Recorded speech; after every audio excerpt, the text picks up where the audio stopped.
Welcome to the Standout Women podcast. I'm your host, Michelle B. Griffin, and founder of Standout Women Media.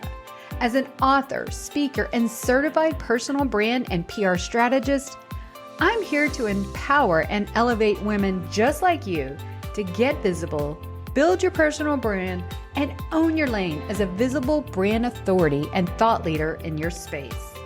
I'm super excited you're here. Now let's get going with today's show. Welcome everybody to this week's episode of the Standout Women Show. I am your host, Michelle B. Griffin, and today our guest is someone that I've known for several years now. And I was just saying in the green room, how have you not been on the show? But today's a special topic because she just really exemplifies what we're going to talk about. And what is that?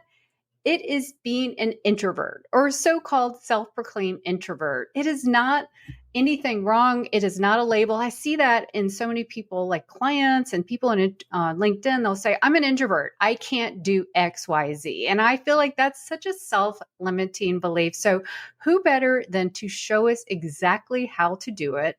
The rock star herself, Brenda Meller. Welcome to the show.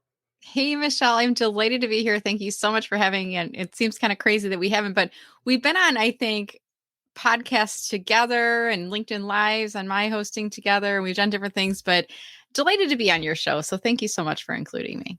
Absolutely. Well, when I first met you years ago, you were just about to get Social Media Pie, your 1st book out. And then I think I even ordered a copy. I just remember before we actually ever met, and that's the power of LinkedIn and not being an introvert is just like, wow, she's just incredible in how she's getting her book out and then, ordered a copy and all this stuff. And then we eventually met and all the things. We do the LinkedIn trifecta talks together. We even met in person earlier this year.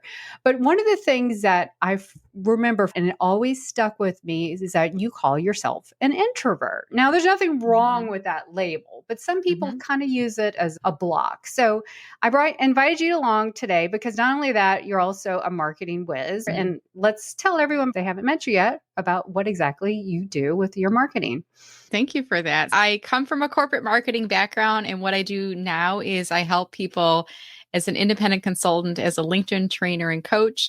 I work with people one-on-one for LinkedIn coaching. I do profile optimization for executives. I train teams on social selling techniques on LinkedIn. I've got some online courses for job seekers on LinkedIn, as well as for solopreneurs, small business owners, on how to use LinkedIn effectively. And I've just really embraced LinkedIn at my core. One of my catchphrases is I help people get a bigger slice of the LinkedIn pie. And I think another thing that's particularly memorable is for people is I say LinkedIn is confusing, and that's why I have a job, because I help to make it less confusing for you. Yeah. So Meller Marketing has been in existence, 6, 7, 8 years? How many years now? So I created it as a side hustle in 2016 when I was still working in corporate marketing. And then when the universe nudged me forward, so to speak, in 2017, towards the end of the year, I leaned into Meller Marketing. As I was looking for a full-time job, I decided to dabble a little bit in the staying self-employed.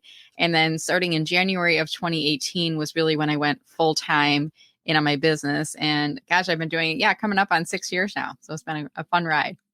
I love that you do position yourself as a LinkedIn trainer, coach around marketing. Yeah. You've made that kind of like your really own your lane type thing. I've seen it somewhere you've written it, and maybe you've written in posts or in your about section, but you really embrace marketing. And that's such an important thing when you have your own business.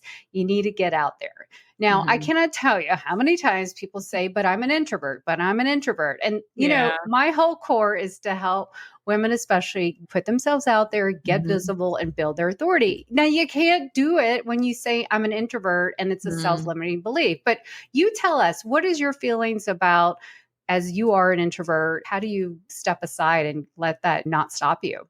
The first thing is I want you to think about an introvert is not a lack of something. It's just simply a way that you think about how do you get energy and then what do you need to do to replenish your energy, right? So for me, being around a lot of introverts actually energizes me. It's not to say I can't be around extroverts as well, but when I'm around a lot of people that are similar to me, it energizes me.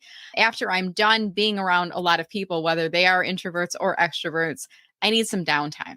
So if I'm doing a webinar or a speaking event or something like that, like the hour afterwards, after everything's said and done, If I'm home, I will go for a walk with the dog and not talk to anyone. Or if I'm at an industry conference or an event, I won't go into other sessions. I'll have some quiet time, go get a cup of coffee or something. So it's, as an introvert, it's how do you recharge afterwards? I want you to think about it that way. And it's not to say introverts can't be keynote speakers and introverts can't be, workshop leaders and coaches and facility. We can. Some people think about introverts as like, you need to come out of your shell. Like we're in this shell that we're very nervous in front of groups and things like that. I still identify as an introvert.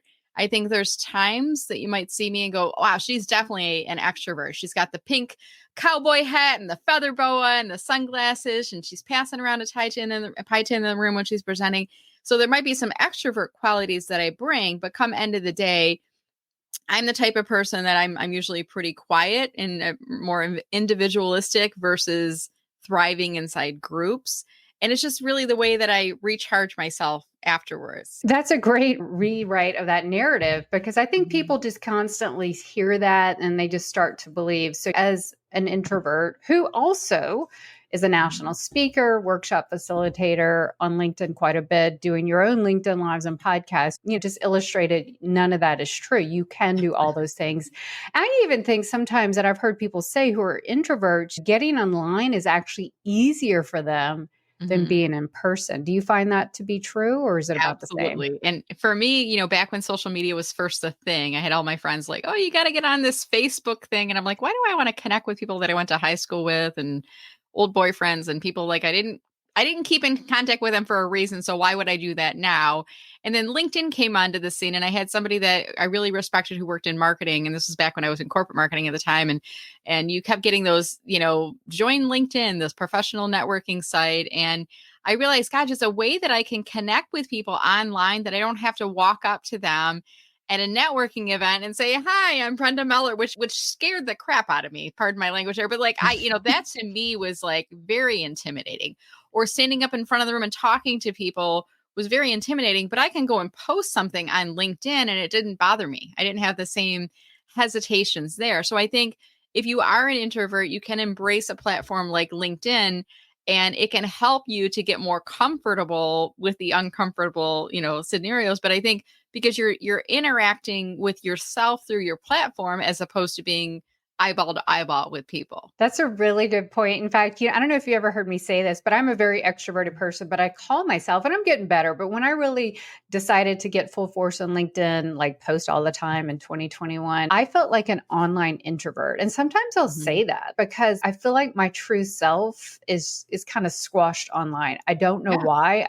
I think also because LinkedIn is a professional place, and I know it's not the old school place we think it is, but what I'm trying to get at is everyone's mindset and beliefs are what dictate, for and against. So you're really busting through some of those. And LinkedIn, you're so right. It's so much more comforting to be on LinkedIn than, Facebook, Instagram, TikTok. To me, those are open more, wild, wild west places. Yeah, they're kind of, and, I always, heard the analogy, like Facebook is like you're inviting people into your living room, and there's certain people you wouldn't invite into your living room, and Instagram, I think to an extent, some people are using it more personal. Some people are using it for more business. My personal Instagram is locked down. You have to request to follow me on there. My Meller Marketing, my business account on Instagram is pretty wide open, and that's more similar to LinkedIn, but LinkedIn is a professional networking site.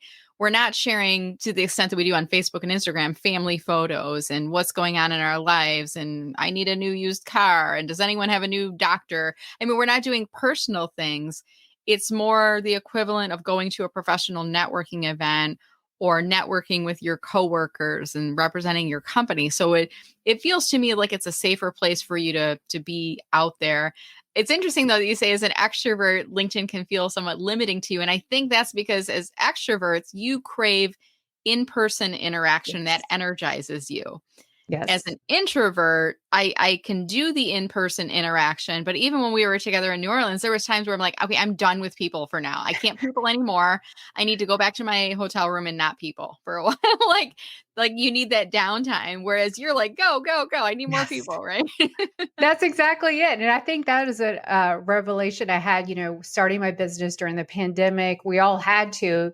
And then as, we got back into in-person things, I couldn't figure out why. I just felt like this emptiness. And so it dawned on me, I think it was like almost a year ago, well, you need to get out. Anytime I start feeling, really drained on not getting connection and energy, I get out there. So I'm really planning more of those, but that's a whole nother thing because you got to be very strategic. And you could go to a networking event every hour of your life, Yeah. but they have to be completely strategic. But I Yeah. want to talk about today for those who, use it almost as a block to get out there and do the bigger things to get more Mhm. visible. What Mhm. other ways can those who are feeling a little bit introverted get out there and really start loving and marketing their business? Because not only that, you're an exceptional marketer and you teach marketing on top of LinkedIn. So marry the Yeah. two, you've got some good tips for us. It really depends on what are your goals for yourself, your business. Are you job seeking? Are you working while looking for a new job? Are you self-employed looking to grow your business? So this isn't necessarily a one size fits all,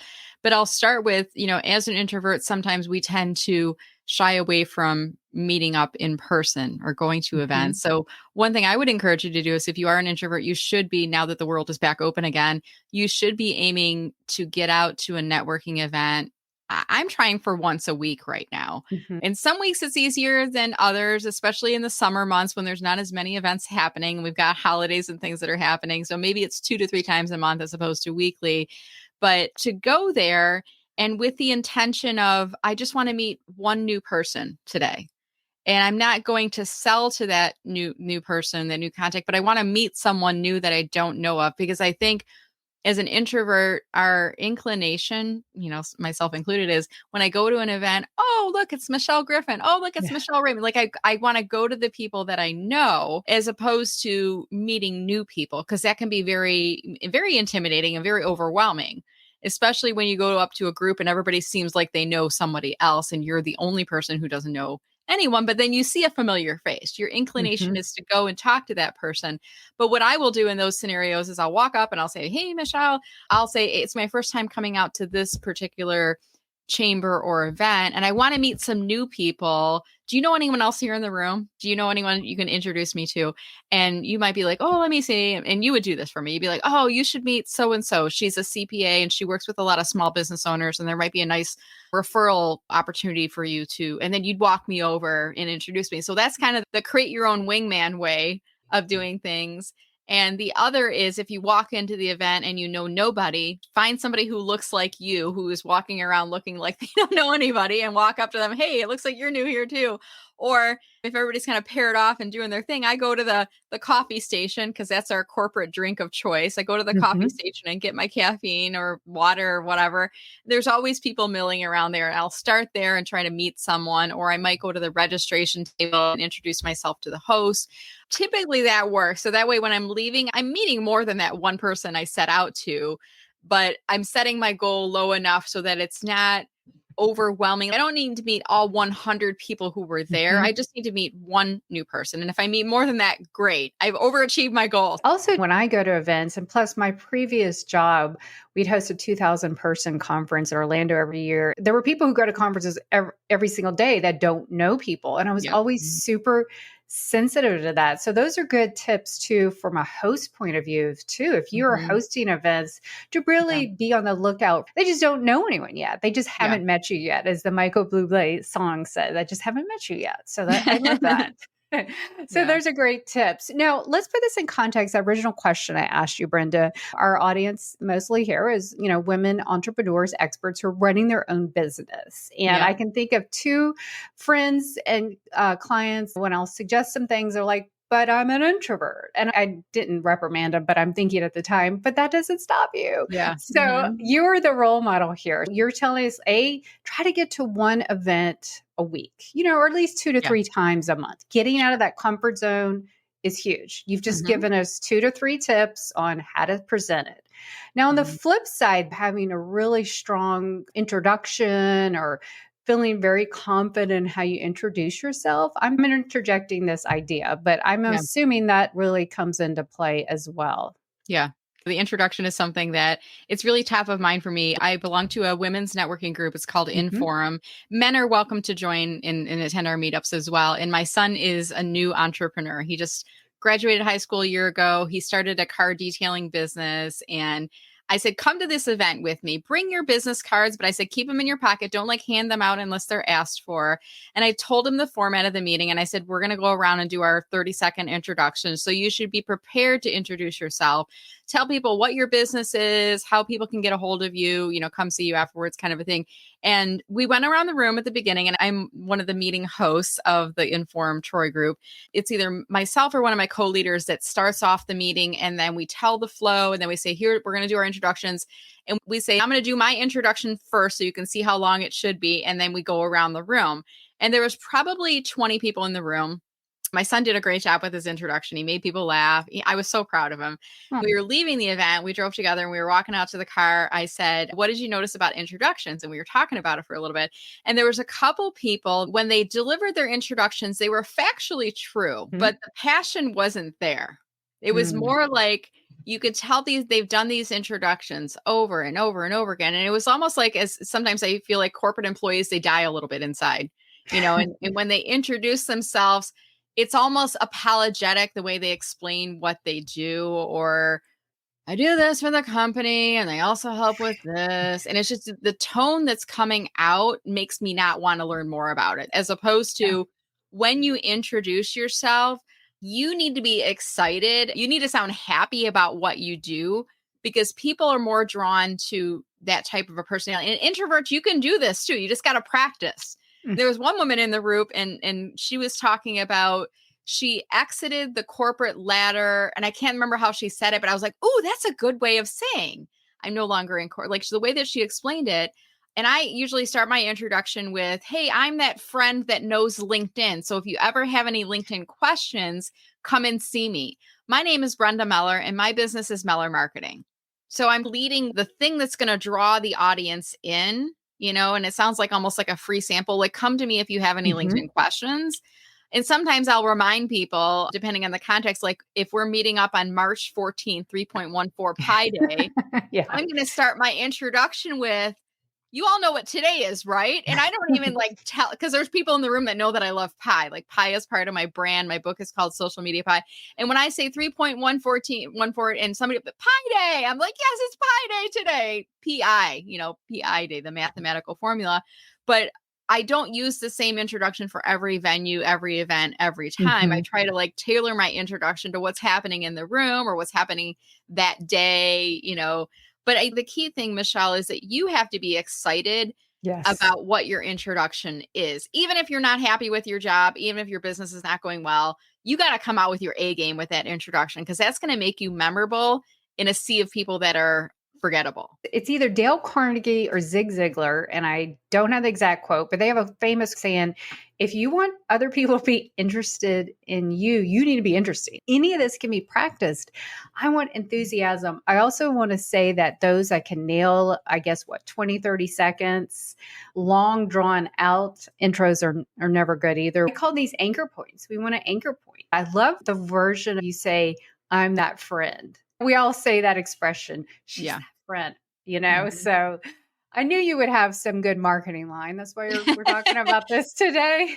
I got So to this bring my is marketing game, right? If we're here talking exactly. about, it's funny for those of your listeners or audience members who've left corporate, you become kind of part of what your corporate identity was. And then when you leave corporate and you become self-employed, like me, you might shed a lot of that, what you were. My bachelor's and my master's degree were in marketing. I had an MBA as well. But I was a corporate marketer for over 20 years before launching my business. And I'm not just a LinkedIn coach. I'm a LinkedIn coach, and I'm a marketer who gets LinkedIn. It's part of my headline or my about statement. It says that right now. But I feel like for a while I was going so far into focusing solely on LinkedIn. And then I'm Yeah. like, why am I not embracing this marketing side of myself? Why am I not bringing that in?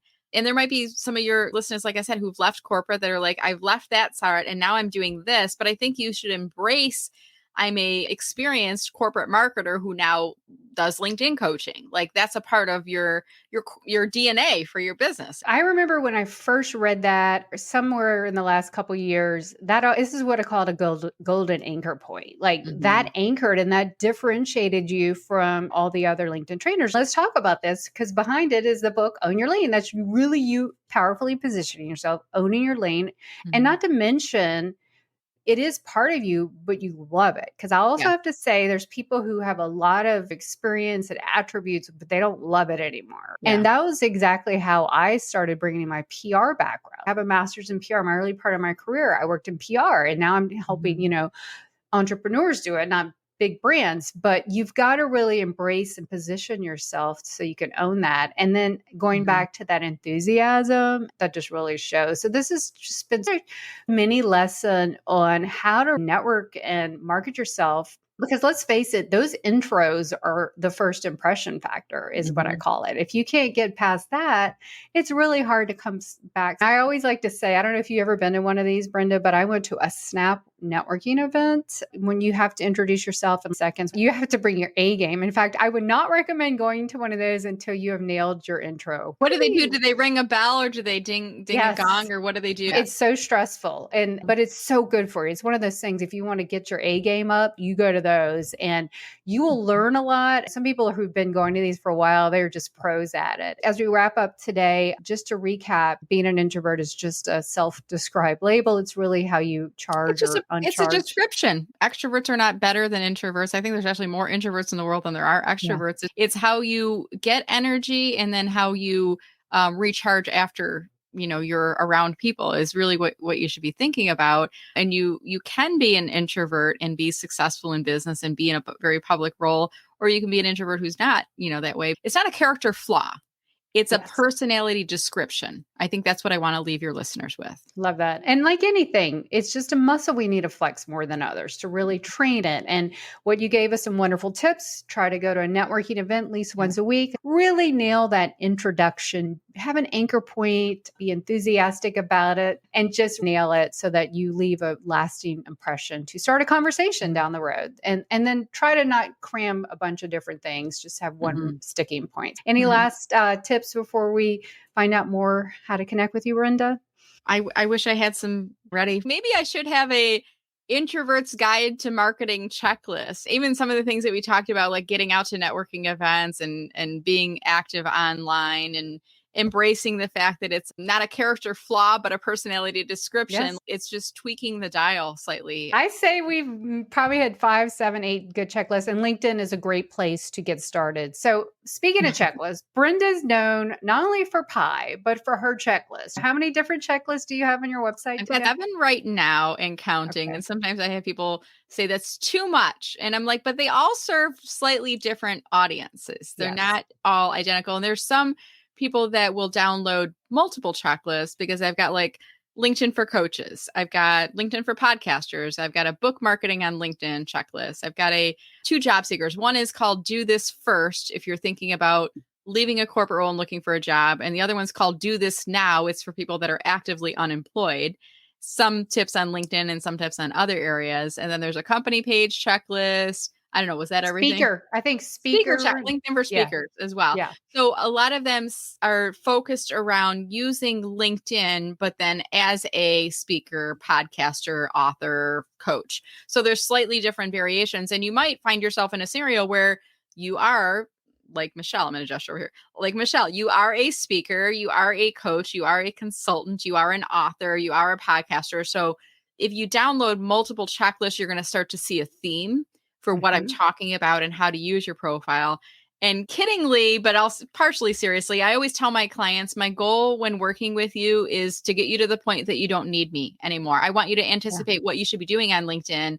And when LinkedIn rolls out new features, I want you to start developing that marketing mind. And one of our mutual connections, I think it was Annette Richmond, who said, you should offer a masterclass that says how to think like a marketer, because that's one of the qualities that she's learned from me is how to think like a marketer when LinkedIn rolls out a new feature. Like, how do I use it? Okay, they say fill in the box, but what's the best way to fill in that box to reach my target audience and in a creative way to promote my products or services or expertise. So there's always some clever ways that we can do things. Coming from that marketing background, I've always been known as a very creative person, and I'm big on brainstorming and ideas.